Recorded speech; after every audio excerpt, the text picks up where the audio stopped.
भोजपुरी लोकगीत सुनने के लिए सब्सक्राइब कीजिए हमारे चैनल भोजपुरिया गीत को। घंटी के बटन को दबाइए हमारी वीडियो जल्द से जल्द पाने के लिए। कोठा के ऊपर कोठड़ी ओमे पियावा बोलावे धनी अइबू की ना। ओमे पियावा बोलावे धनी अइबू की ना। कोठा के ऊपर कोठड़ी पियवा झझकी बोलावे धनी अइबू की ना। पियवा झझकी बोलावे धनी अइबू की ना।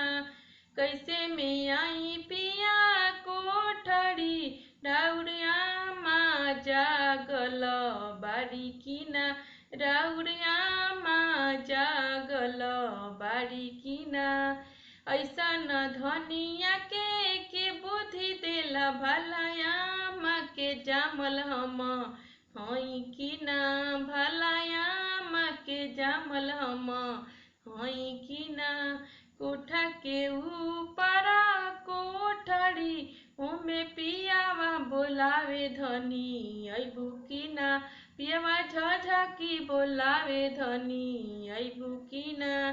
कैसे में आई पिया कोठड़ी राउर भाभी जागल बाड़ी की ना।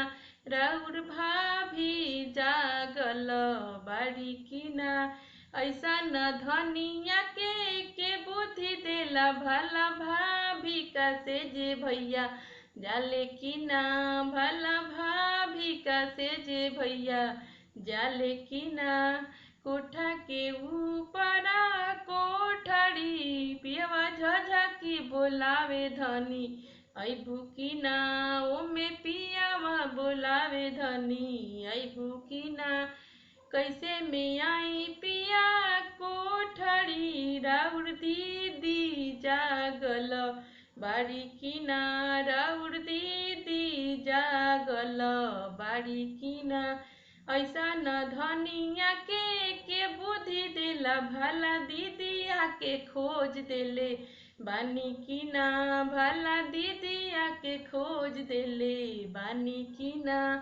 कोठा के ऊपर कोठड़ी ओमे पियावा बोलावे धनी अइबू की ना।